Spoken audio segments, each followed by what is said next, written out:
તો ભાવનગરના ઉમરાળામાં આચારસંહિતાના ભંગની ફરિયાદ નોંધાઈ છે। ભાજપ ઉમેદવાર નીમુબેન બાંભણિયા દ્વારા કરાયો છે ભંગ।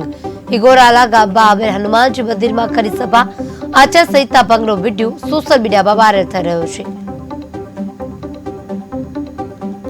ભાવનગર બોટાદ વિધાનસભા લોકસભાના ઉમેદવાર શ્રી નીમુબેન બાંભણિયા ઉમરાળા તાલુકાના પ્રવાસ માટે અને પ્રચાર માટે નીકળ્યા છે। તો આ પ્રચાર દરમિયાન નીમુબેન ઉમરાળા તાલુકાના ઇંગોરાળા ગામે ગયેલ અને ત્યાં એમણે એક ધાર્મિક સ્થળે હનુમાનજીનું મંદિર હતું અને એ મંદિરમાં સભાનું આયોજન કર્યું છે।